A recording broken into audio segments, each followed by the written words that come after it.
We got reports earlier that President Trump had given the green light to the Israelis to attack in case the agreement does not include the range of the ballistic missiles being less than 300 kilometers.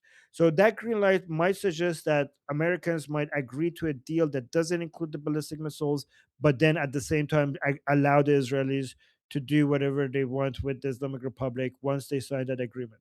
But then United States, even if United States doesn't get involved, if the Islamic Republic starts bombing countries in the region, then United States might get involved, because that would be like we're getting involved for a different reason. We're getting involved because we're defending our allies. It has nothing to do with the agreement that we just signed. So this might be the situation that we're in right now. Jeffrey, do you want to go ahead and comment on that? So I'm not disagreeing. I'm saying that that framework would hold up. Well, it presumes that the reformers are separate from the quote unquote hardliners, which I know you outlined it. They're not, and not a form of controlled opposition whose operational focus in this case centers on presenting an act what amounts to little more than what in geopolitics, at least by Mearsheimer, I'm just saying this is what he defined it in his book, The Tragedy of Great Power Politics. And the point is to try and buy time for the Mullah regime to cross the asymmetric deterrence threshold defined as possession of ballistic missiles and nuclear weapons. And within the bullshit, like, what does that mean? Within the bullshit, like, nonsense the Mullah regime has submitted in the most recent talks, well, they maybe potentially agree to a partial reduction from the concentration from what it is now to 60% or maybe 20%, or maybe they'll outsource it to like a third country, which is almost assuredly going to be Putin's criminalized counterintelligence state, the Chinese Communist Party, North Korea regime, or elements of Pakistan. And the reason of all that is to maintain breakout capability under the thin veil of a quote unquote reduction or deal. The Mullah regime knows its survival is tied to possession of ballistic missiles and nuclear weapons. Everybody there, including Israel, knows once the Mullah regime crosses that asymmetric deterrence threshold, it presents a existential risk and or threat to the state of Israel. That means Israel's almost assuredly not going to just sit back and abide by letting the Mullah regime cross that threshold. And I'm pretty sure this administration isn't going to fall for that, regardless of Kushner or Witkoff. I mean, no administration's a homogenized block, so you have more hawkish elements. Former Senator, Secretary of State Rubio, somebody I very much appreciate. Even Hegseth, Secretary of War Hegseth and or J.D. Vance, you have other elements that are more, I don't even want to say strategically restrained, because a strategic restraint means that you're doing it with some kind of strategy. I mean, the simple fact is everybody knows the Mullah regime's full of shit. They are not an actor that can be trusted. The things they're trying now, think about the deal, Armin. What'd they say? Well, they agree to potentially reduce shit to like 60%, which is like 90% of the way to fiscal material, right? Oh, right. President Trump is out of the White House. So even if the Mullah regime adhered to a deal, which I have no confidence that they would, the simple fact is they're trying to game for time. They're doing what Clausewitz's separate reciprocal action says, and hunker down and bide their time till the environment changes in their favor. They're not trying to de-escalate jack shit. They have to go. Israel understands this. General Avivi actually just did an assessment for a couple of different groups that are in the broader pro-Israeli and or Zionist diaspora about his assessment that war is probably coming very soon. That probability is high. Okay, very good. On to the list. First, we have Alex.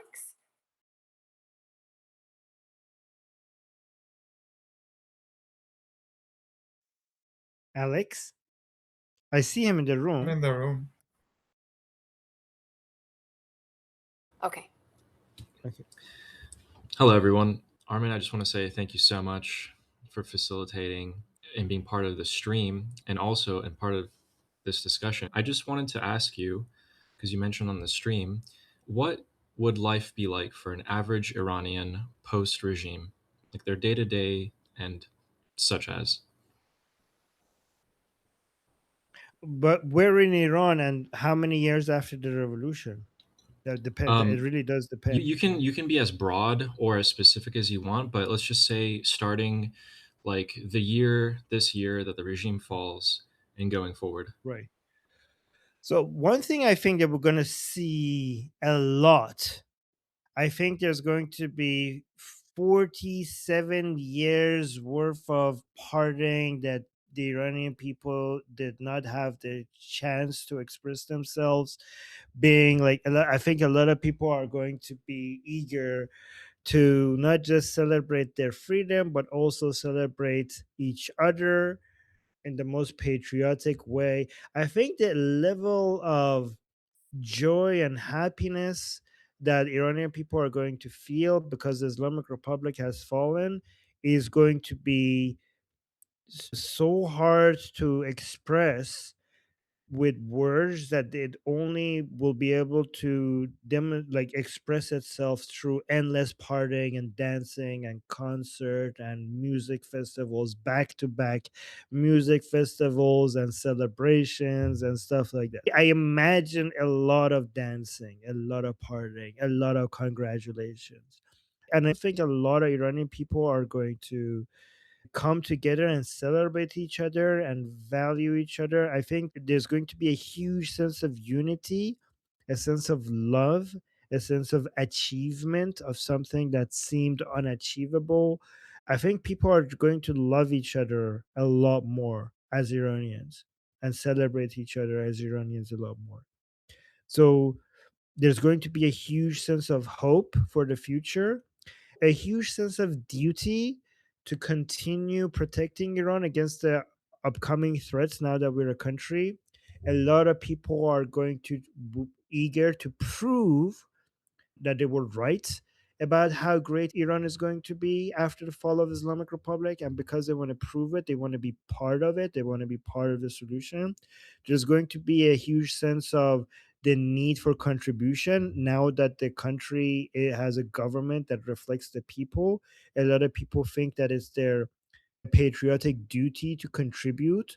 So I think there's going to be not only a lot of people volunteering and providing service, I think a lot of the fear regarding maybe instability or challenges to the border security is going to be responded by like many volunteers, many people who will want to become, active members of the military protecting their borders.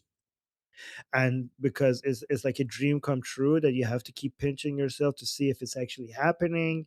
I could see that there's a lot of ancient Persian and Kurdish festivals that is going to be coming back, and people are going to be able to celebrate their culture, their ancient Persian culture, the way that they always dreamed of.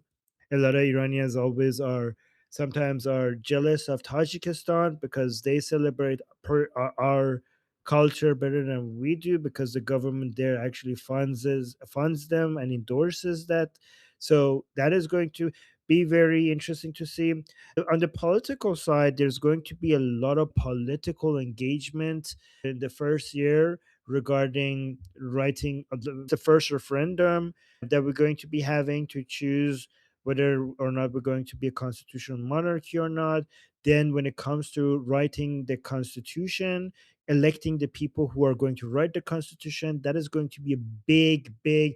I think, like everybody and their dogs and cats is going to be talking politics then.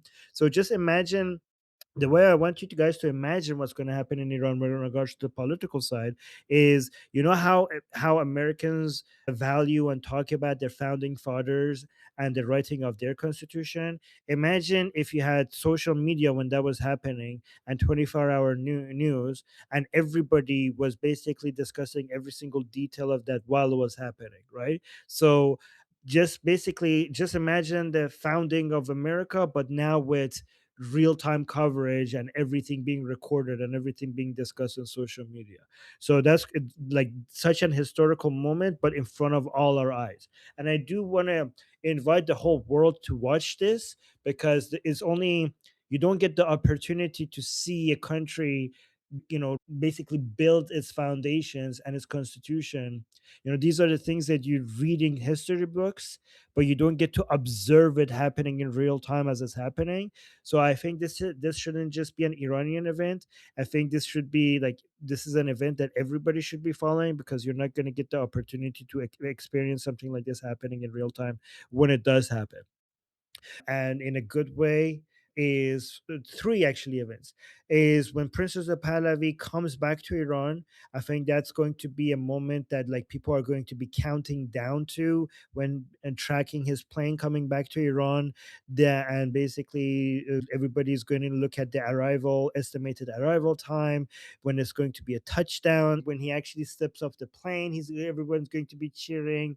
So that is going to be, I think, the millions of Iranians who are going to be waiting for him. I could see an event where Iranians from all across Iran are traveling to where Princess of Pahlavi is going to be landing. I could imagine many Iranians traveling to Iran just to be able to experience that, if that's happening after the fall of the Islamic Republic.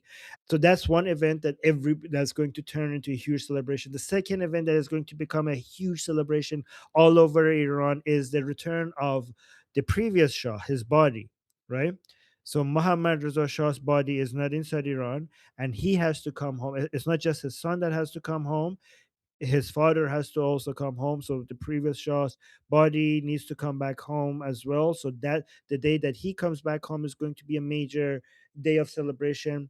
And another day that is going to be a big day is the crowning of our king. Right, so that is going to be a major, major historical event in our country. So that's the political side, like their purchasing power. Yes, exactly. So if you're a member of the diaspora who wants to move back to contribute, or if you're just the average citizen, will you be able to find new jobs? Will the government be helping, etc.? So yeah, I do think a lot of the diaspora is like, there's going to be a lot of people from the diaspora that do want to come back, but there's also value in the Iranians from the diaspora who don't come back. Okay, because I mean, I'm pretty sure they're going to come visit, but the diaspora outside of Iranians is going to connect Iran to the rest of the world. It's going to be a huge channel of like networking, deals, connections to the companies that the Iranians are working in, right? So there's going to be a lot of American, French, British, German companies that the Iranian people will be able to connect with, because they know Iranians who are working in these companies outside of Iran. So there's going to be a lot of political connection. There's going to be from inside Iran to outside of Iran because of the Iranian diaspora. So a lot of business, cultural, and political connections. So the Iranian diaspora outside of Iran is could be as helpful to Iran as the people who return. So I just want to say there's no one way to serve Iran. Like not all Iranians have to come back to serve Iran. Being outside of Iran has its own value. So from a business perspective and economic perspective, I mean, I don't even know where to start when it comes to the opportunities. Obviously, there's a lot of capital that will be flowing inside of Iran, because there's a lot of opportunity for investment as soon as we stabilize the situation. There is going to be some challenges that is going to delay some of the progress that we need to make. For example, getting our army to a situation where we could provide that stability might take a while. Modernizing our army for the sake of creating stability might take a while. The damage that the Islamic Republic has done to our water supply and our environmental situation is going to take decades to fix. The Iranian people are very hardworking, they're very entrepreneurial, and they're very business minded. So without the IRGC, the private sector is going to be able to thrive. And because it's just starting, a lot of savvy investors are going to want to get in before it becomes that sophisticated, because they want to get in at a cheaper price. So instability is bad, but also a lot of people, savvy investors that realize that this is just the beginning, they might want to get in while it's unstable, because they could get a good deal before it gets stable, because once it gets stable, it's going to also, the valuations are going to increase as well. So if some people realize that this is going to get stable, they might actually, so there's that's why a lot of capital will flow inside Iran, and especially a lot of capital from rich Iranians outside of Iran. That's going to be another thing, right? We're going to see our oil and gas is now going to be spent on our infrastructure instead of destroying Israel. So that's going to be a huge plus, right? And I think there's going to be a lot of eager, like the celebrations, the cultural revival and the celebrations that we're going to be having is going to be so huge that it's going to get international attention. And I think that is going to be very effectively used as a marketing for tourism. So I think there's going to be a huge flow of tourism to Iran, especially given how many historical sites that we have that a lot of countries in the region will not be able to compete with. So that's going to be a big deal. But given how much, rare earth metals we have, how much oil and gas we have, how much tourism sites we have, but more importantly than all of this, how entrepreneurial, hardworking, and dedicated the Iranian people are, and how dedicated they're going to be to rebuilding Iran. I think our economic progress and our industrial growth and technological growth is pretty, it's pretty certain that that's going to happen at a rapid pace, even though we are going to have some challenges. I mean, look at the level of contributions of Iranians outside of Iran when it comes to business, when it comes to entrepreneurship, when it comes to technology, when it comes to academia. Everywhere they are, that they don't have the Islamic Republic ruling over them, the level of contribution is very significant compared to the average people within the population. So you could just imagine if we have all of that happening in Iran as well, you could basically expect a huge rapid growth, which is going to increase the economic conditions of the Iranian people and increase their purchasing power and their well being and their style of living. Okay, next up is Drew. Hi, Armin, and this could go for you or anybody else. It's another cultural question after the rebuild, and I have experience in the animal rescue industry, and so I'm wondering, like, what the culture is like for animal rescues right now inside Iran. I know Islam has issues with pet dogs, but sometimes working dogs are allowed, and I was just curious if you think that there's going to be a need for animal rescues to come in, the international community to come in? And is there a lot of like stray dogs running around the country right now? So the Islamic Republic itself has been very brutal against dogs. They have dog killing sites, and the Iranian people themselves are very like pro dog, right? Like you could see that even with the regime's very anti dog mentality, the Iranian people themselves have their own dogs, and which is has been difficult to do that because the regime is basically, it used to be punishable, but now so many Iranians have dogs that it's really hard to enforce. But I remember seeing videos from inside Iran where Iranians would go and try to save dogs from the regime, right? The regime officials that were killing them in mass, in huge numbers. And I remember seeing a video of these women who arrived there late and they were crying over the dead bodies of all of these dogs. So I think when it comes to animal rescue, given that we have had people fighting an armed regime to save dogs, I can imagine that without an armed regime, like they will continue. Like what I'm saying is that just imagine the level of dedication. Usually, when you're trying to save dogs, you're just saving them from, I don't know, some animal abusers or force of nature. You're not dealing with a regime, right? But even in that situation, we still had people who were trying to save these dogs from the regime. But I mean, the Iranian people have, before the Islamic Republic, have proven themselves to be very cultured people who have the right, like the most progressive values compared to the rest of the world. So I would imagine in this sense they're also ahead of many people in the region. But beyond that just being true about the Iranian people also tend to hate whatever the Islamic Republic stands for. So if the Islamic Republic hates dogs, they end up doubling down on loving dogs, for example, because of how much the Islamic Republic hates them. So, I mean, even before we saw, like, I know we have ancient bonds with Israel, and also a lot of our connection with Israel is because they fight our oppressors. But one of the other reasons why so many Iranians love Israel is because the Islamic Republic is against Israel. Like for some people, for some Iranians, we love Israel because the Islamic Republic hates Israel.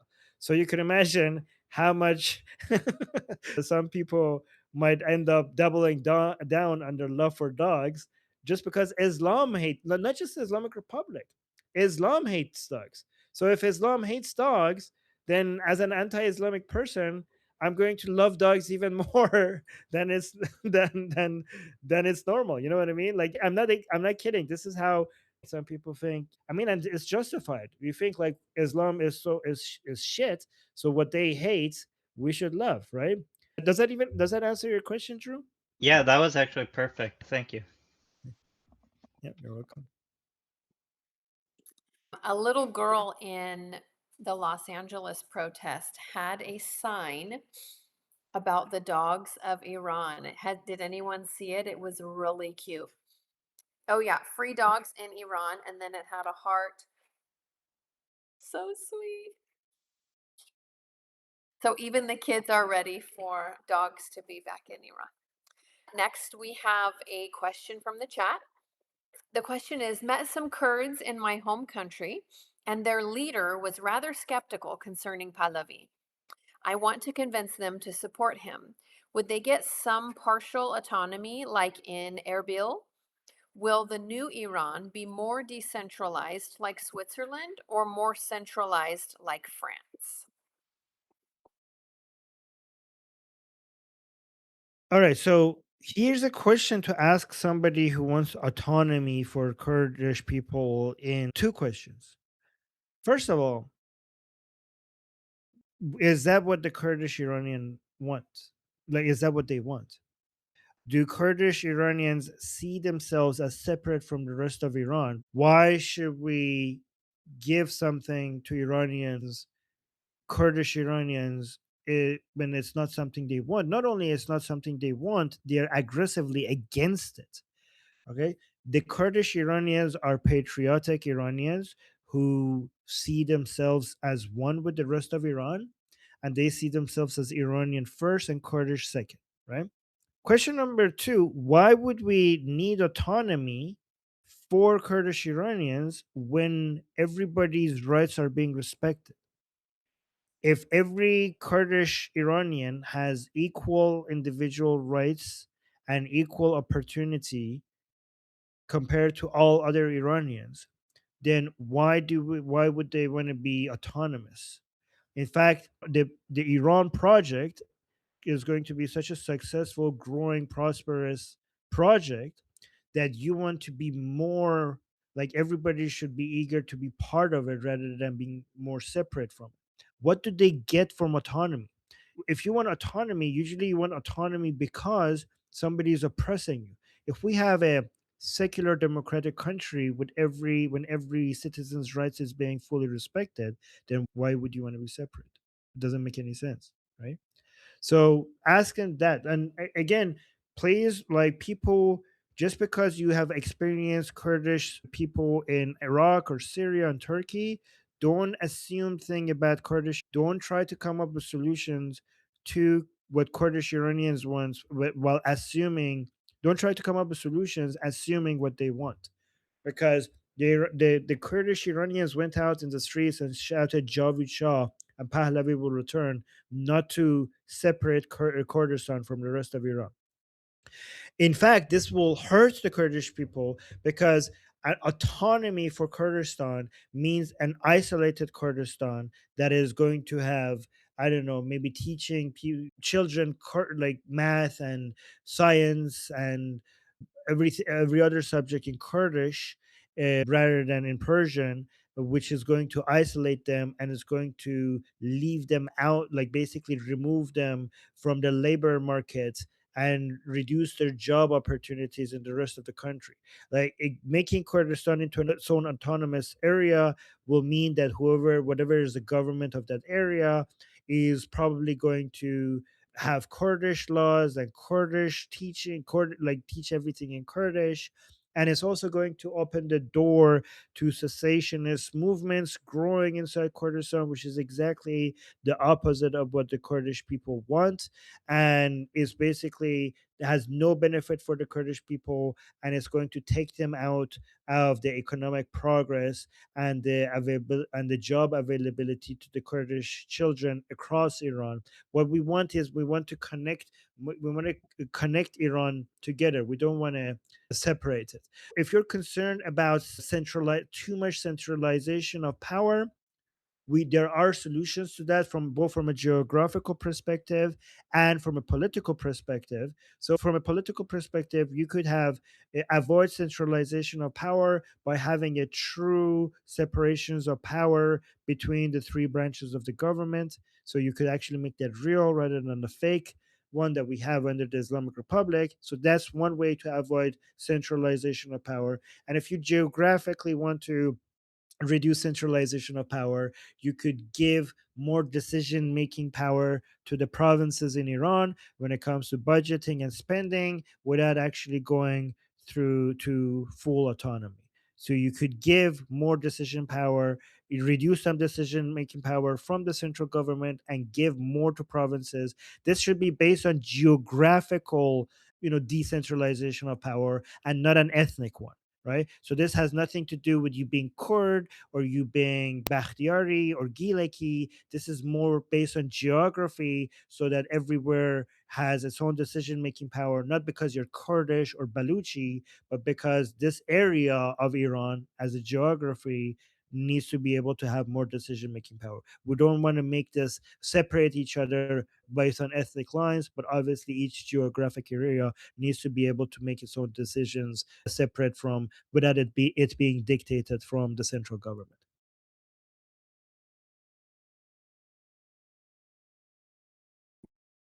Jeffrey, go ahead. Bounce off that real quick. First, the other issue is this.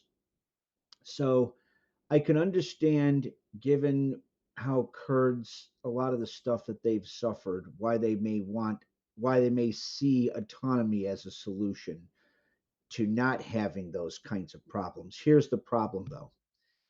The issue about the autonomy isn't just about getting it, it's about sustaining it in a neighborhood full of regional spoilers. What are those spoilers? Well, you know, a, they sit in a really tough neighborhood, right? They have their experiences with Turkey, who's deeply opposed to Kurdish separatists. Iraq has its own KRG experiences. In Syria, they have the Rojava situation going on there. You might have residual Mullah regime forces, potential Russian and other influence. I mean, so my question would be, okay, I can understand, given some of the historiography, why they may see having their own autonomous state as a potential solution to not experiencing that. One, His Highness Reza Pahlavi's IPP very much has within it safeguards to respect Iranians of Kurdish descent. And additionally, let's say they get it, how do you sustain it?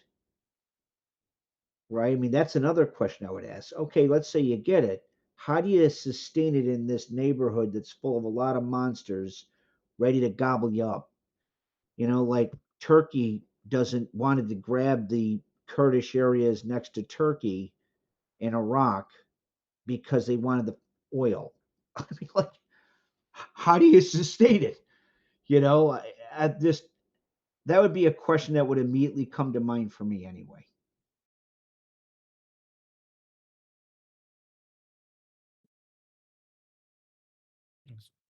All right. Off on DT? that, or Oh, nope. Okay, so next we have Michael. So one thing that's really crazy, right? So I was watching the PVD crap yesterday, and he's like, "Hey, Vinny, put that video on there. There's 50,000 Iranians out in the street," and I'm like, "What?" I'm like, this guy is insane. So, for people that are going to watch this, what would you advise them to take this kind of information with a grain of salt, like this disinformation that's coming out? Wait, so you're saying you're talking about Patrick Bait David? Yeah. Yeah. And you're saying he looked at the Munich gathering of Iranians and he referred He to it said it as was 50,000. 50,000? Oh my, Yeah. even though the police confirmed that it's more than 250,000, he described it as 50,000? Yeah, exactly.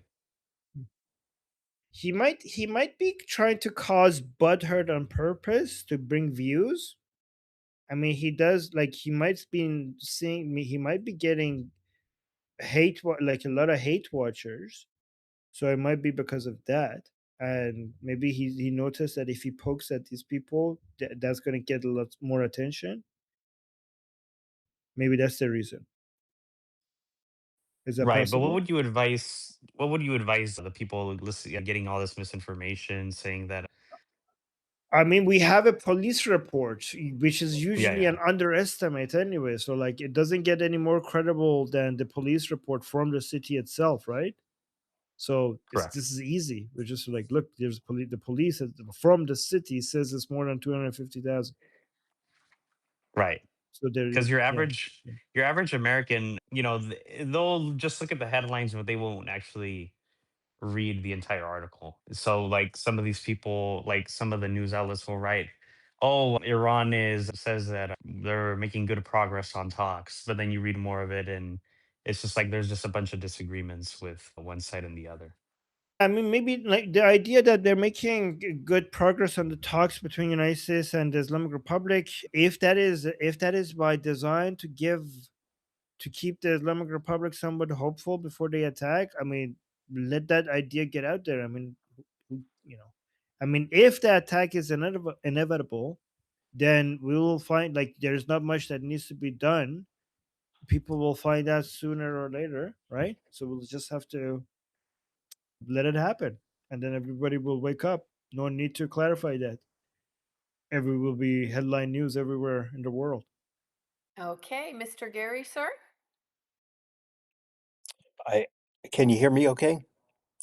Yes. First of all, I missed you all tremendously, but Ah. it's good to be back. And I do want to pick up with what Jeff was saying and Armin, what you were saying as well. First of all, Armin, I think we're going to be nominating you for a cabinet position in Iran, just so you know. I'm not sure what it's going to be, but it's going to be something.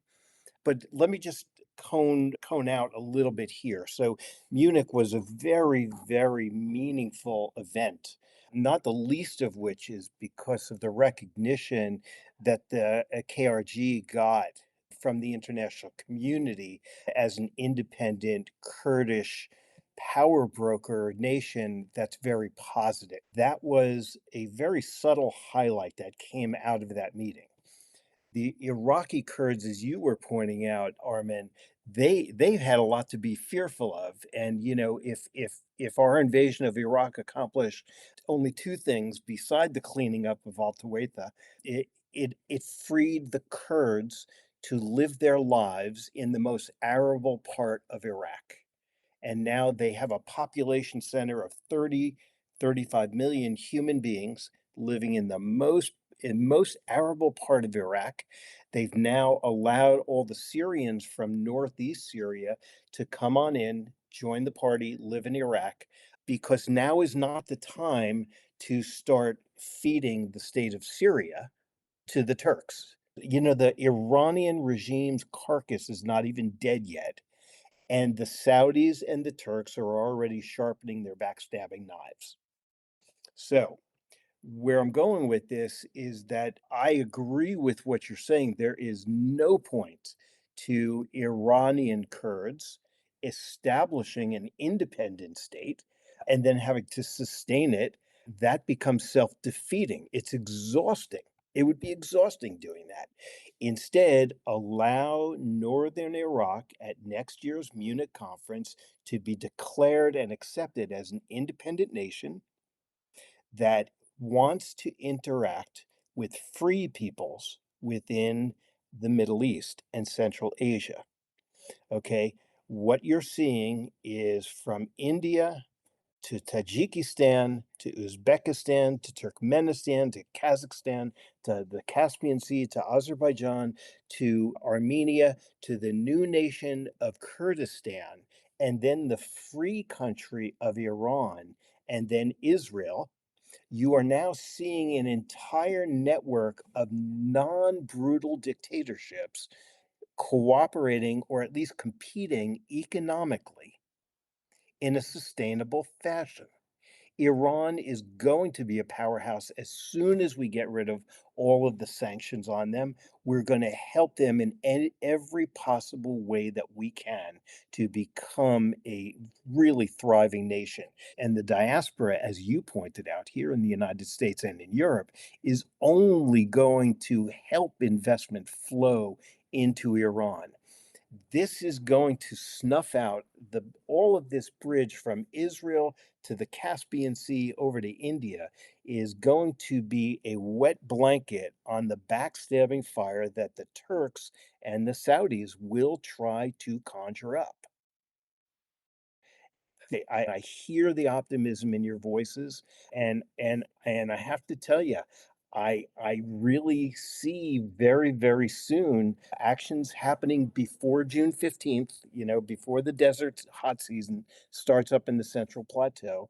I see something definitive happening, but we'll do it at the time that we want. And I think that what's going on in Geneva right now is as Arakchi and all the other Iranians are speaking, I think honestly, Witkoff and Kushner and all the Americans are really looking at the sports page. They're not listening to a word the Iranians are saying. They're looking at the sports page. They're shopping online. They don't give a damn for what the Iranians are saying. It's a foregone conclusion what is about to unfold in Iran, but there are not going to be 25 plus nuclear sites in Iran, full stop. They're going to be ringed by appropriate forces from the United States and from the United Nations IAEA and decommissioned. That's going to take 3 to 5 years. This is not something you can do with the theocracy in power, and nobody in the United States government is willing to allow those sites not to be decommissioned.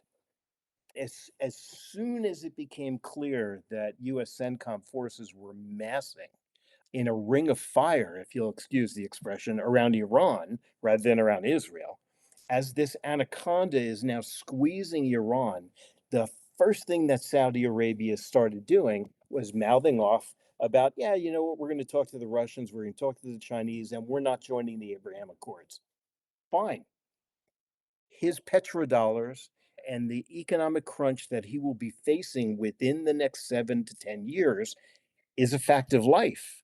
And they and the Turks are looking for any way to stir up trouble and maintain the old Middle East, which is disappearing right before their very eyes.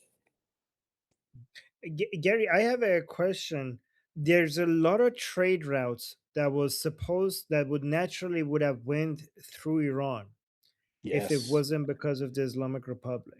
Yes. And there's a lot of missed opportunity because of the past 47 years, because of these trade routes went above and below Iran and bypassed Iran.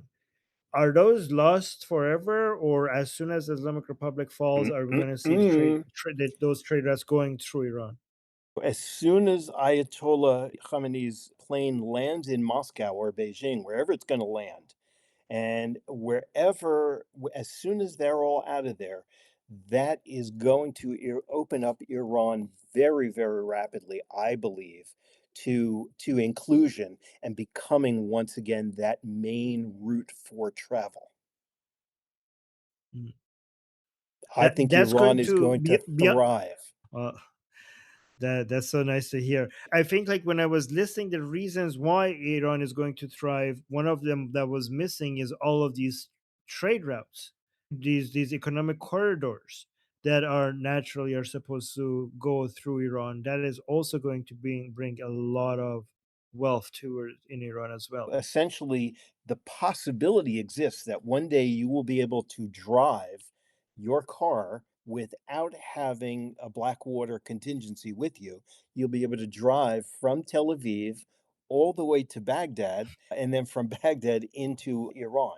It's and even if you don't want to go through Baghdad, you're going to be able to go through Jordan and go Mm. into Iraqi Kurdistan, but it's going to be Kurdistan independent. That border between that presence of Kurdistan as an independent nation in right next to Iran, a free Iran, that Mm. juxtaposition is gold for both countries. But Trade. I mean, all the economic activity in China and India, connecting all of that to Europe and Israel. I mean, without the Islamic Republic, a lot of that is supposed to go through Iran. So the giant economy of China and India connecting that to Israel and Europe, Iran is the basically the thing that they all need to go through. No. Well, so as you recall, last August, September, Iran, India, and Israel established that Made in India, Made in Israel pact. It's a huge deal. Kazakhstan wants in on that. The Kurds will want in on that as well. This is not going to be a point of conflict militarily. This is going to be a point of conflict economically. It's going to be a phenomenal engine that has the potential to do away with all the old, viperous behavior, that backstabbing garbage from the old Ottoman Empire and the old Caliphate. This is really, I, I, it really annoys my wife, but I hate to be the eternal optimist, but this is happening in front of your eyes right now. It's just Yeah. hard to I see see it that. sometimes. Hmm. This is going to be better than any dessert you could possibly imagine. Jeffrey, go ahead and chime in. So I got one quick question for Colonel. I wanted you to bounce or elaborate because you talked about the spoiler part. My additional concern would be Putin's criminalized counterintelligence state and the Chi-Coms being spoilers after the Mullah regime goes down because they're pissed they lost their proxy. And not for nothing, the belt you're talking about, right? It goes from like Tel Aviv through Iraq, through Kirkuk to Tehran and all the rest of it. Definitely would be more beneficial. Well, and that Yes. means that so you have a double whammy against the autocratic bloc. One is the Chinese Communist Party Compete with loses their China. proxy, and the second is now you're economically enabling the regional competitor, which is India, against the Chinese Communist Party. So I was wondering Yeah. if I could hear your thoughts on that part. Oh, and one Yeah. more thing with regards to stopping the insurgents or the spoilers that are going to try and destabilize the transition. One of the things I'm almost done. Armin, I'm sorry. It's like the report is 300 pages so far, so I'm losing hair doing this. The United States has 20 plus years of counterinsurgency, and it would probably be really beneficial to set something up where you can have those people legally train elements of the broader Persian diaspora so that they can do the counterintelligence and Department of Homeland Security, the post Mullah regime IPP version of the Department of Homeland Security, so they don't have to worry so much, or at least they have the means to push back against that kind of destabilizing effort that's probably going to be pushed by Putin, Xi, and all the other scumbags. And China and Russia just can't help themselves. It's just like Turkey and Saudi Arabia. They can't help themselves. They are what they are. And it is what it is. And so they're going to do whatever it is they're going to do. But the real road to wealth is from Eastern Europe. It can bypass Turkey, that's not a problem. But then from Eastern Europe from Israel all the way east until you get to Bangladesh. This is going to be one unified engine for economic competition that eventually Qatar and even the Saudis and the Turks are going to have to say, WTF. We we see what you've been talking about. capitalism is better than stabbing everybody in the back. It's going to happen in some way, shape, or form. Yes, they have populations that are very, very difficult to deal with. But when people are making money and people are going on vacation to Iran, to India, to Kurdistan, to Azerbaijan, to Kyrgyzstan, to Israel, and they're skipping Turkey and Saudi Arabia, it's unsustainable, especially when petrodollars, they're going to be, instead of $120 a barrel, they're going to be getting about $35 a barrel. That's a very Take big a deal. guess who played a role in developing some of that policy, Colonel. So the thing that Saudi Arabia is now losing out on, because they can't help acting the way they are, is there's a corporation called the Bechtel Corporation, Bechtel. They're based in Reston, Virginia, but they also opened up a branch during the Trump first administration in Riyadh. And Bechtel is the company that built the first three Iranian nuclear reactors. And they were going to get licenses for 21 nuclear reactors from Qatar into Saudi Arabia. And those licenses have been stopped by the US federal government. This is a huge blow because they really thought they were going to get nukes from the US for energy use for their AI wet dreams. Now they're holding bags of sand that are getting less and less worth their weight in gold. Bottom line, Armin, Okay. I think Iran is just at the right point to make that switch from a theocracy to a constitutional monarchy. So real quick, You because know, this and is I also well, real quick, 'cause this is important. So, as you know, Putin's criminalized counterintelligence state is bumped up as destabilization efforts inside Europe via reconstituted elements of the Wagner Group. And almost assuredly, those exogenous meddlers are going to try and undermine the stability during the IPP transition phase. As you know, we have like 20 years experience in counterinsurgency. We could definitely help his Highness Reza Pahlavi set up Iran's version of Department of Homeland Security so we can minimize the impact of that meddling. Yes. And Jeff, if I could say one thing that's different now as opposed to, the era, of Mossadegh and the Shah's father, is now the southern tier of Russia is no longer. It's now independent nations that have no intention of ever going back into the USSR. So there are these buffers that protect Iran from all this Russian nonsense. And, it's not easy for Russians to really integrate into Iranian society. They stand out so horribly. No disrespect intended, um, Armin, to the Russians. I do wanted to mention that I always I this is, as somebody who has been an activist against Islam, you might this might go against what I've been doing in the past decade or so, is that I do genuinely think the greatest force against Islam is economic activity. And so I think the greatest force against Islam is capitalism, because the more you give something to for people to live for, the more you remove the a reason for them to die for another life. So this is basically, to me, this is a competition between dunya and akhirah. So in the Quran completely dismisses dunya, which is this life, the life that we have, for the sake of akhirat, or we in Persian we say akhirat, which is the afterlife.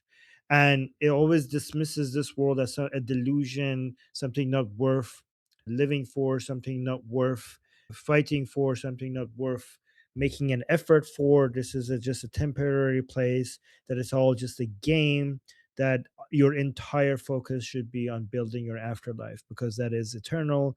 And I think when it comes to well-being and improving people's lives, it's economic activity and prosperity and that actually builds our life, that improves our well-being, that improves our condition. So when you give people something to build, something to look forward to make money, to be prosperous, to give their children a better life for the future, even if they are, nominally Muslim, they become less Islamic because the dunya becomes more and more attractive than any shadowy idea of an akhirat. So I think capitalism makes people focus more on life rather than death. And I think that's why just improved economic activity is one of the greatest forces against Islam. Go on, Gary, you want to add to that? Well, history has proven you correct because, as you may recall, once the European powers started building these big ships that could go around the Middle East and bypass all that caliphate controlled territory, that was the beginning of the end of the economic life of the caliphate. And now, once Iran comes back into the picture, it becomes that hub of activity between Eastern Europe all the way to Eastern India. The eastern portion of India completely cuts out the Russians, completely cuts out the Chinese. And Jeff will like this part because now that whole discussion about the US pivoting to China is a pipe dream that you don't even have to think about because India, Tajikistan took the two air bases that the U.S. built in preparation for the invasion of Afghanistan. They built a third one. They're all 3.5 miles long, each of the runways that they have.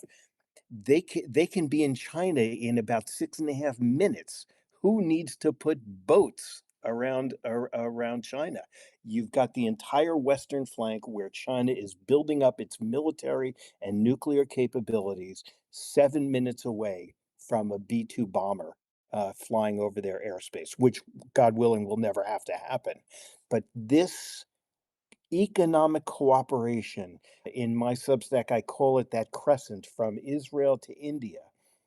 That is the antidote to everything all these non-state terrorist groups have been trying to instigate with the help of Russian dollars and Chinese dollars and Iranian rials. This is what's before us right now. It is an incredible time in history right now, and we're not going to lose it.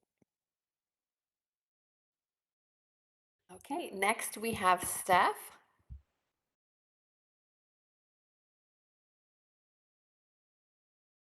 Oh, hello. Hello. Steph, Hi. Can you hear me or no? go ahead. Oh, Yeah, we you can can. hear you. Sorry. Oh, I'm on a crap earphone. Okay. Oh my God, my question. I had three and they're not related, so maybe I should just pick one. One, just did you hear about the murder of the Tehran creator and producer in Athens this weekend by most likely by the IRGC? It's like very No, disturbing. You haven't heard about this? no. Oh my God. You mean the Tehran serial? Okay, so there's a Sorry. TV Yeah. series in it. Yeah. Yes. Yeah. So Delay. called Tehran. It's an Israeli TV series, which is basically Mossad spies about Mossad spies inside Iran. So the main actress there was Mm, apparently was not the actress, murdered. but producer. The producer, Producer. the actual like creator producer, and she just won an Emmy. She's like so badass. It's really sad. Sorry. And Yeah. Keep you going. think? And is there evidence that the IRGC did that? I mean, everybody's suspecting them. Yeah. It seems like there's such contradicting information, and it's very much being it's like being covered but not nearly enough, so I'm assuming it's like Mm. kind of being blocked from the media. But one person said, or her like that there was like foul play, like there was marks around her neck, and then other people said that there were pills.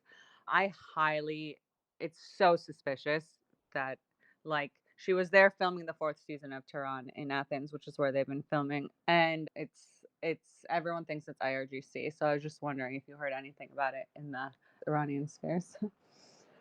Yeah, I haven't heard anything. It's such a good show too.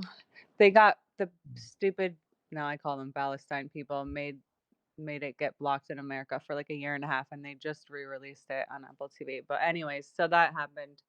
I think it's IRGC. It's fucked up because they're everywhere and they need to stop. Okay, so that was one question. My other question was if I have can ask one other. Someone was talking about how an Iranian Israeli professor who I listen to a lot, he was saying that he doesn't understand why, even though this huge, massive buildup is makes sense for the big like overthrow and you have to be prepared. But he said things like where the IRGC has all their like even motorcycles or weapons or like various things are like well known to the US and Israel, and like why those weren't taken out, and not really to go backwards, but why they weren't taken out back a month ago, or why they can't even just be taken out now. Because they're like, you see them now back on their whole like patrolling the streets and stuff, and I just wonder if what you think about that. Like, because is it just because they're afraid of retaliation? Because he seemed like this is so obvious and so easy, not easy to do, but could be done, and hasn't been done at all for the protesters yet. Usually it's good to assume that if they're not doing something, they have a good reason for not doing it, because they obviously have a lot more information than we do. But also, they were like, the Americans were planning to do strikes immediately, but the Israelis convinced them apparently not to, because they thought such an attack, I mean, remember, it's not just about military capital, it's also about political capital, right? Mm, That you need to have, right? So if mhm. Americans did do any form of a strike, and then which wouldn't have resulted a limited symbolic strike that would have given maybe the Iranian people a little bit of a help, but wouldn't have toppled the regime, that would be the entirety of the political capital they had to spend on some strikes without it producing any results. And then that would be the end of it, because it didn't make the Islamic Republic fall, Right. but it doesn't demonstrate any benefit to the Americans, because the Islamic Republic did not fall. Yeah, I keep forgetting we So have to care about the Americans as an American. Like, I just want to save you're lives, but American yourself, yeah. Yeah. I know. So I mean, as an American taxpayer, you would be like, okay, why did we exactly do that? Like, the regime is not toppled, they're still oppressing their people. And now the Islamic Republic is retaliating, so we're involved. You basically risk us getting involved into something without actually any meaningful outcome, right? And I mean, Yeah, even by we that like point, a lot of act Iranians will start of getting the angry regarding how symbolic and limited that attack was. So you- Israel was like, if we're going to go in, let's do it right. Like, let's finish the job. Let's make sure that we which topple the I regime. So that's why support. they're preparing for something bigger. Yeah. Yeah, I guess I was just, how we've seen like the gas spills or fires or like those things like that that aren't, I don't know, I'm assuming they're CIA or Mossad or someone, but like if we like took out one of, I guess this is all theoretical. It just seems like now that I'm like seeing them supposedly kind of going on this second round of murder, like we could get rid of like those kind of strikes don't mean that we're not doing anything else. And I also heard something So positive. I'll just add that, and I hope it's true, that the major thing that they're preparing for, this could just totally be just conspiracy, is like it's like a massive cyber, not cyber, but like more than cyber, that like can take out so much of the threat. And that's so, why they have. but what was your last point? If you heard anything more about like the fact that actually like the delay could also be related to like this massive cyber attack that America is hopefully planning, not in like a to expose it way, but just trying to I think underpin. cyber is Yeah, going to be part of it, but they're preparing part for of so much more.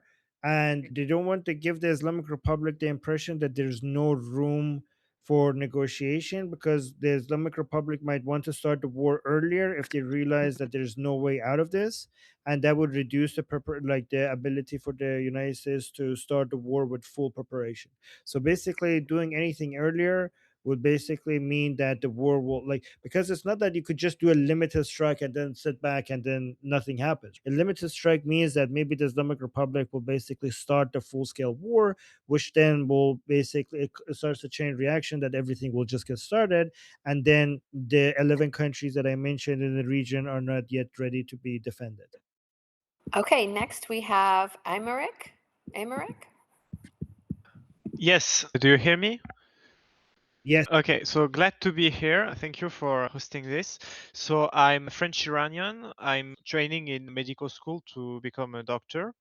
I have a question about the situation of healthcare in Iran. I was hearing what you said before on the role the Iranian diaspora may take when the regime falls.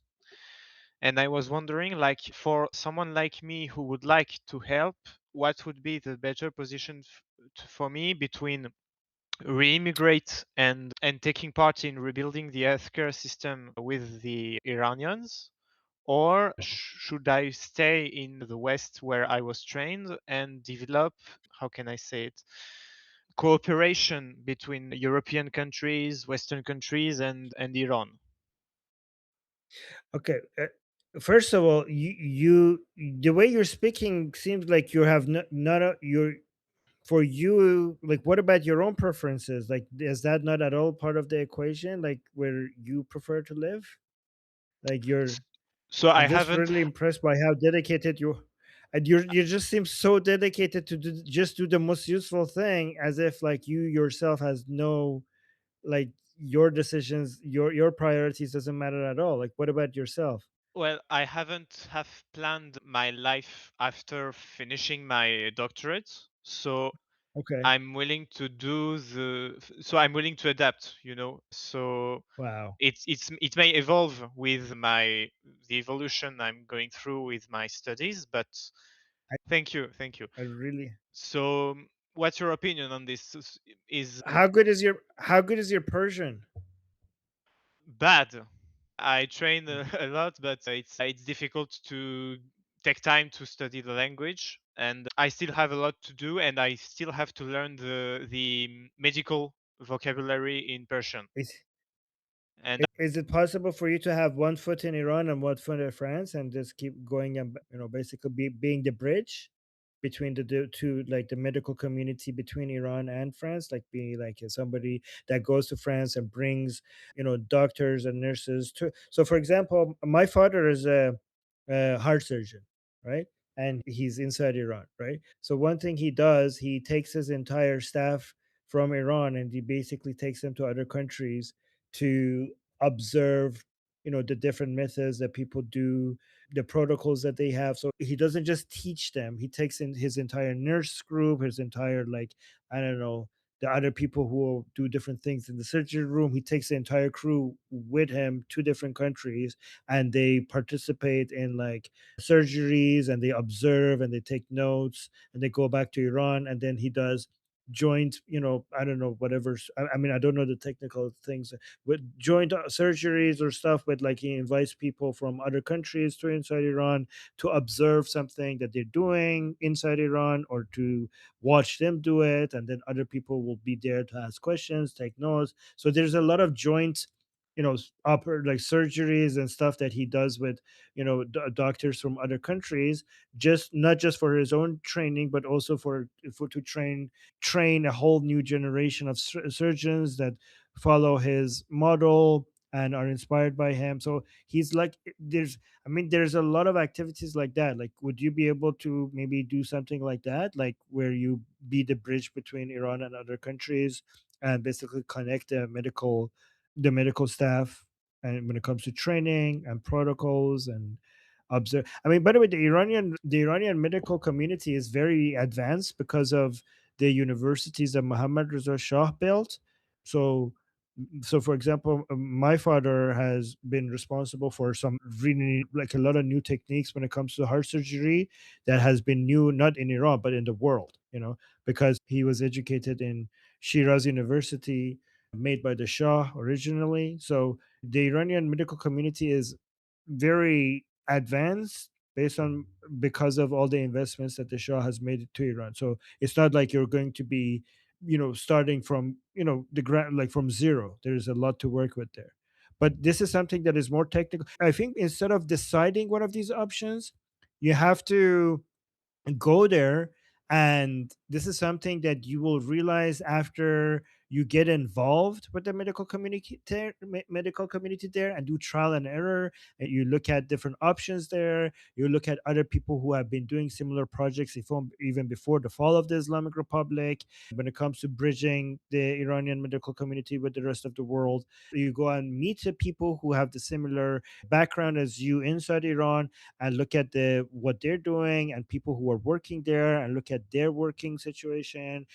Go look at the quality of basically. I think this is something that you can't just decide before. You have to go there and communicate with a lot of people to be able to decide this, right? With the people who are in the field rather than somebody who's not. And Gary, I know you also have something you want to say, but go on. If I catch your meaning, you would say that it's more important to have bridge people that would build bonds between the national communities from West and go with Iran to help with the teaching of training students rather than practice there directly. I'm saying that's also an option. I'm not saying which Okay. option is the better option. You're not going to know which one is the best for you. And what works best for you is going to be different. Like there is no blanket answer that this is the right way, right? The right way for you will be different from the right way from someone else, based on your personality, based on your ambitions, based on your Yeah, passion, sure. based on your abilities, right? Based on your skills. And I think that I'm just saying that there are multiple ways to help, and the only way to realize, to figure out what is the best solution for you, is to go there and not make a decision beforehand, and communicate with people in the field. Yeah, you're And welcome, Armin, Gary. if I could, if somebody can give Americ my contact information. So I'm a nephrologist and an organ transplant specialist. And so after my original career where I lived in the Middle East, I switched over to medicine. And so Americ, I'll be glad to give you, some one-on-one tips. I will tell you that I communicate with a lot of Iranian physicians here in the United States and in Iran, because organ transplant and nephrology in Iran are just world class.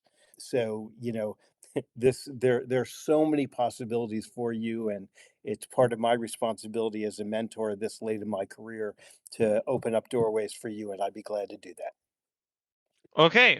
I'm Wow. in. I'm in. Amazing. Okay, wonderful. So Armin, you are next. Oh, okay. So let me just I just wanted to, given that we talked about economic activity and the future of Islam inside Iran after the fall of the Islamic Republic, I just wanted to go. I had this ready, so I just wanted to go over it and see how much of it do we agree with. Okay. So we already have the Gaman survey that everybody refers to, which is an independent Dutch research group. They basically, based on their research, they came up with the number. They showed that the Iranians, only 32% of Iranians identify as Shia Muslim, and within the past 40 years or so, 47% of Iranians have reported losing their religion, which is basically the greatest mass exodus out of religion in the history of civilization, right? So we've never had anything like this, right? So based on all, and now this was from a year ago. I think now the numbers must be so much higher, given that everything that the Islamic Republic has done.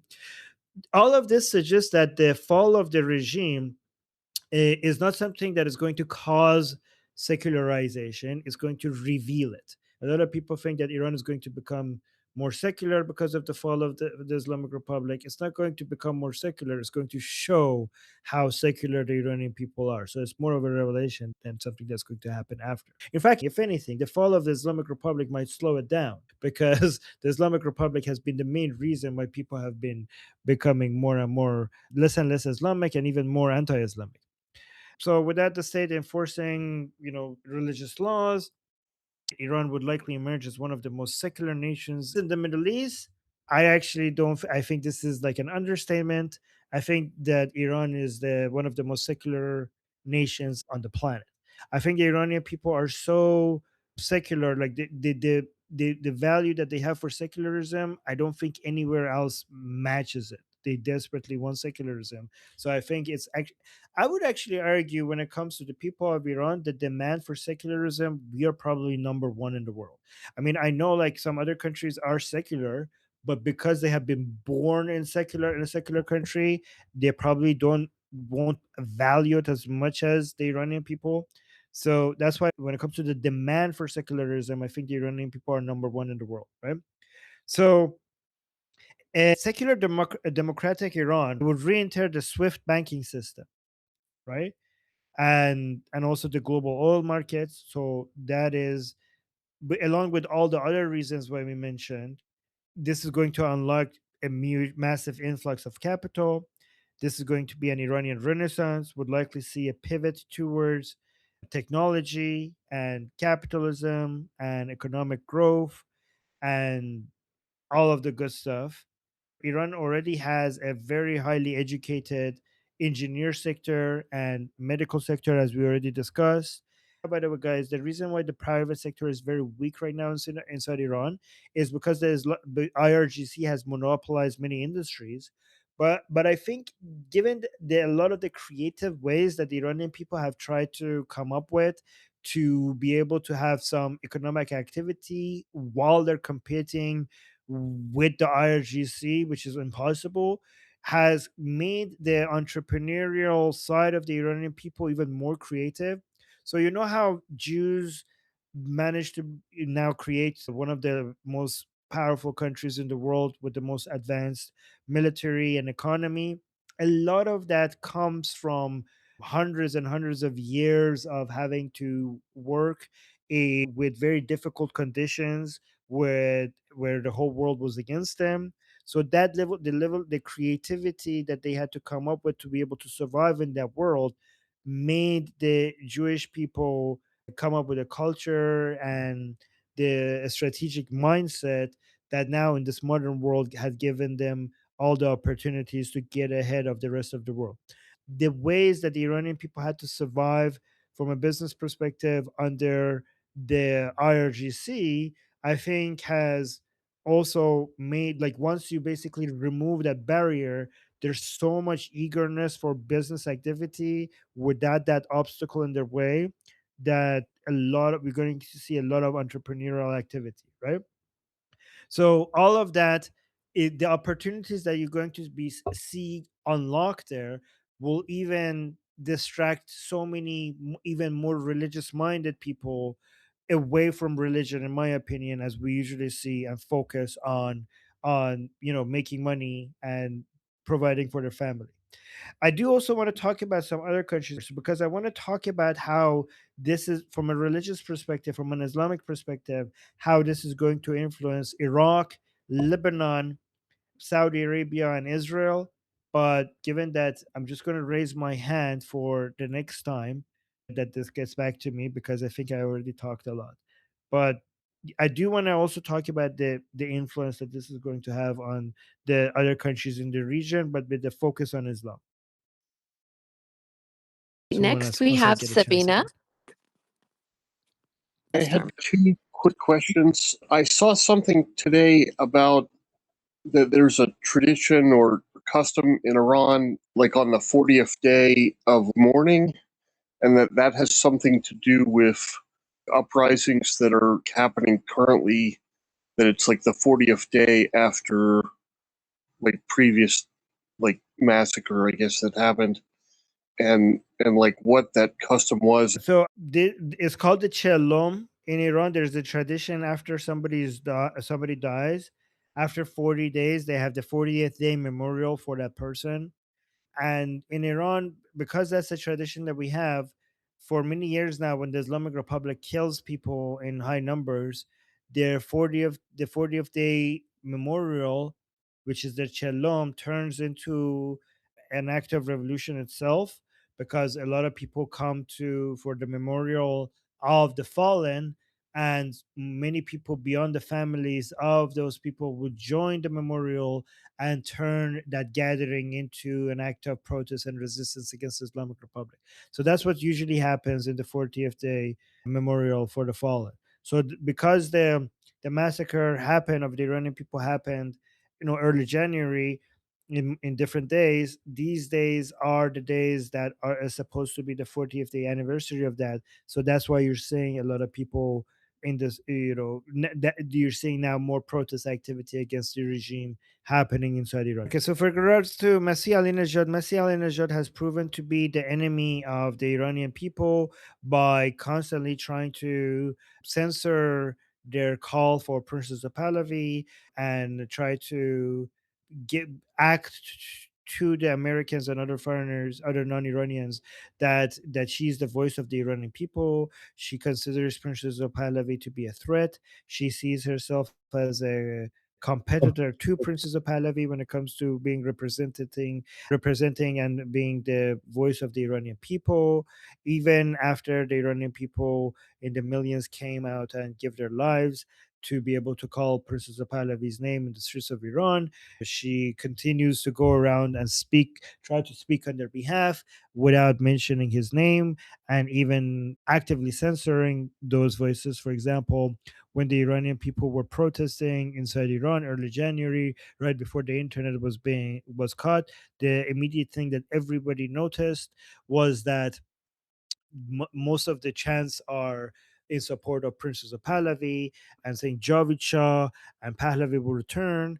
And she was basically posting videos from the protests in Iran on her X account and her Instagram, but she purposefully would cherry pick and not include the ones that say Javid Shah or Pahlavi will return. She would only post the ones that said death to dictator, death to Khamenei, and any chants that did not include that, which a lot of Iranian people were calling out. I mean, this is just one example. There are many examples of all the things that she did against the Iranian people and trying to censor their voices and trying to represent herself as the true leader. So instead, she serves herself. She doesn't serve the Iranian people, and that's Is why she Iranian people hate her. is she kind of a grifter, I guess, or She's not kind of. She's basically the very definition of a grifter. okay? Thank you. Yes. Next, we have Ali F. Thank you, Armin. Armin, I had an original question I wanted to ask you, but since you brought the question about essentially how the other countries are going to be affected with, Iran being secular and revealing itself of revelation, as you said, I want to know, how do you think countries like Israel or Jordan or some of these other countries, are they going to change how their philosophy on their government and their foreign policy, will it change, or will it stay the same after the regime falls? I mean, I personally think, you know, if I was someone that lived in the region, I think that Israel, you know, could be a little bit more relaxed so much, you know what I mean, where they can focus on other things.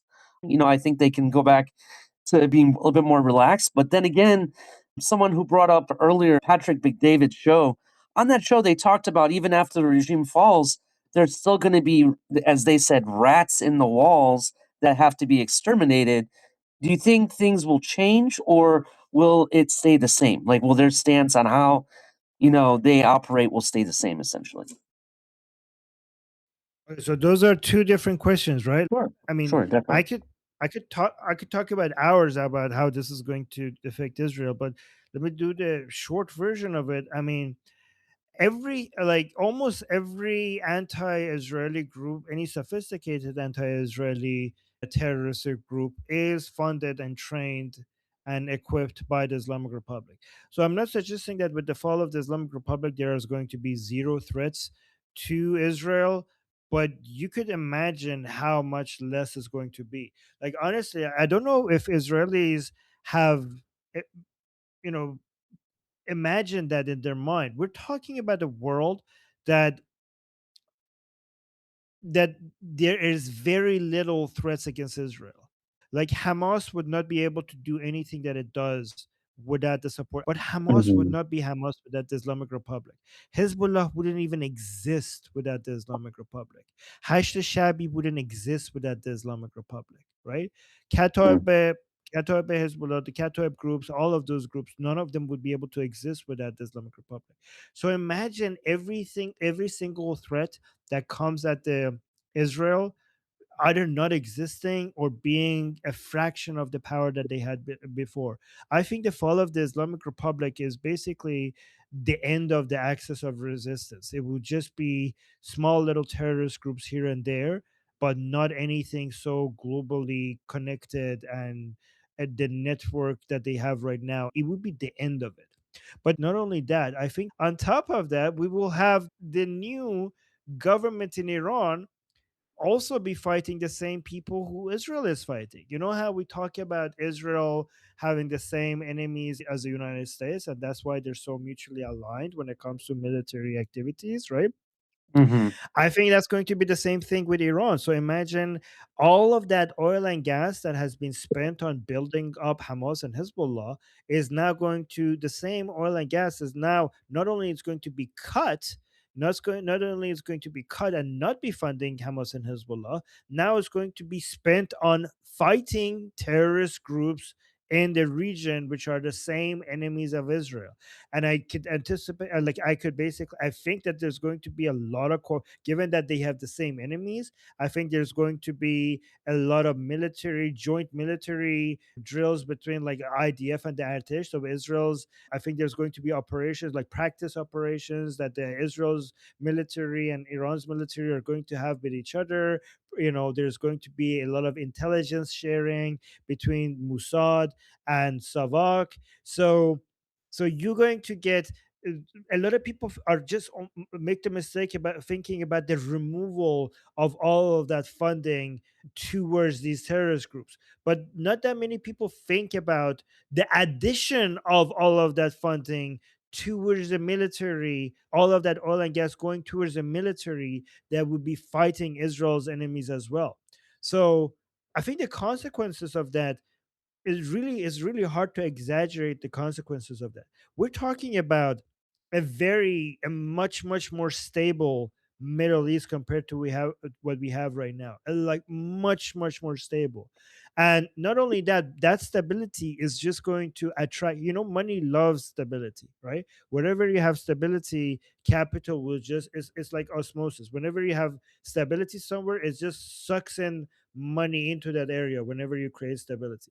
So this stability is going to bring a lot of economic opportunity in the region, and that money itself. So there's a triple effect: the stopping of the funds to the terrorist groups, the addition of funds towards the military that will be fighting these terrorist groups, and the third, the de-radicalization of young people because of the addition of economic activity. The stability brings economic activity brings de-radicalization. So a lot of these young boys who become terrorists is because they don't get laid, because they can't get a girlfriend, because they can't get a job to start a family. Okay, they don't have these things. Once you bring economic activity, you bring hope for the future. You have something to live for. You basically suffocate these radical groups, not just from money, not just from weapons, but also from the young boys who would be joining these terrorist groups, because now they actually have a store to go run. Right now that they have a store to go run, so it's not just about money and weapons, it's also about the young boys who are now going to be busy doing something else rather than not having any hope for the future and therefore being radicalized to join these terrorist groups. Okay, we are going to move on the list. We've got a couple more. We want to hurry and make sure we get to everyone. Next, we have Paul.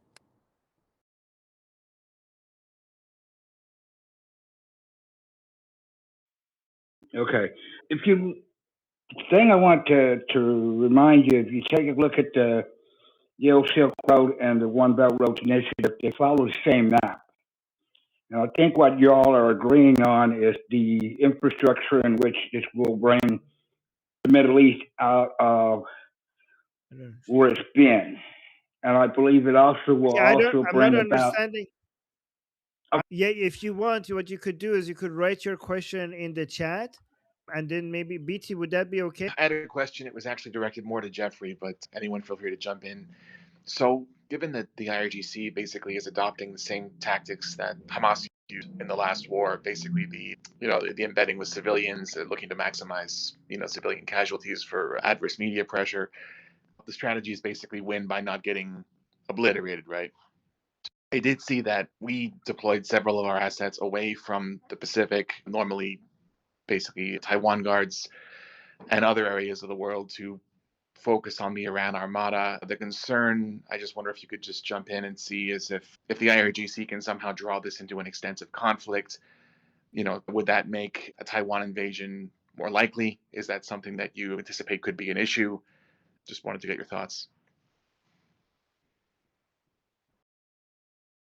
Go on, Jeffrey. It was for you. So, yeah, I mean, there was a previous question as to why we didn't put some warheads on foreheads in the initial, like a couple of weeks ago.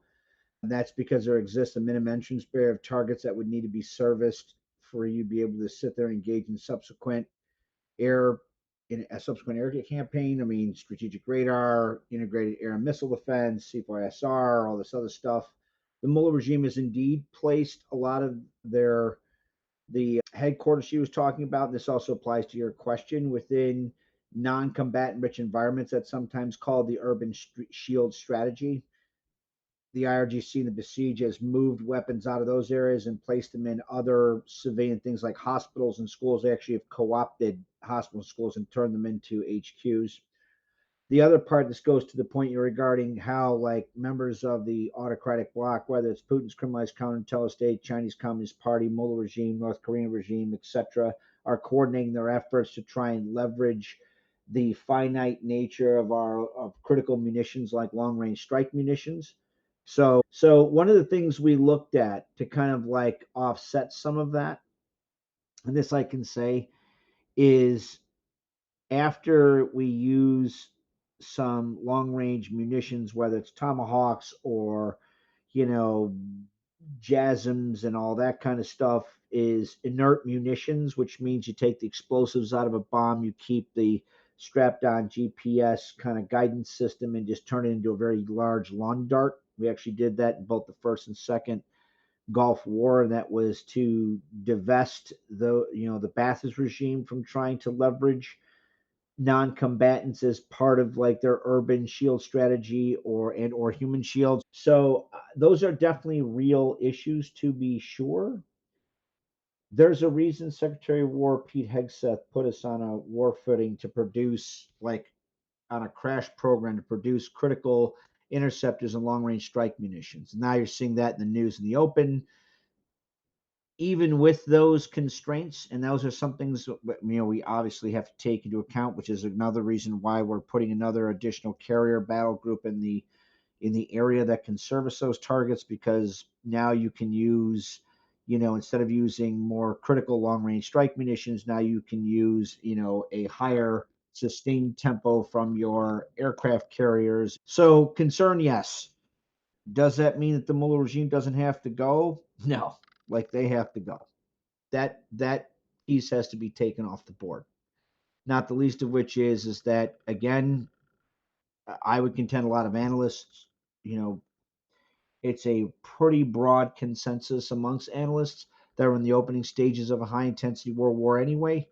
And so the chances of turning it off is very low. All of our enemies know that, so they're trying to bleed us out of as much of our capability as they can. You have to weigh relative risk. The Mullah regime is a pseudo-theologically motivated actor. They're absolutely bug nuts crazy, and they are going to pursue nuclear weapons, ballistic missiles, and all the rest of their horrible shit no matter what, which means they got to go. And so we're getting ready to make sure they go. Right? I mean, like, the stuff they're trying at the most recent discussion was like a discussion to discussion. It's all bullshit. Like, maybe they potentially reduce their enrichment to 60% for like 3 years, or outsource it to a third party like Russia or China. Like, dude, all it just means is that it's not you, that the Mullah regime is trying to find ways to ensure its breakout capability and somehow sucker President Trump into believing that, they're somehow are going to hold true to any deal that they make.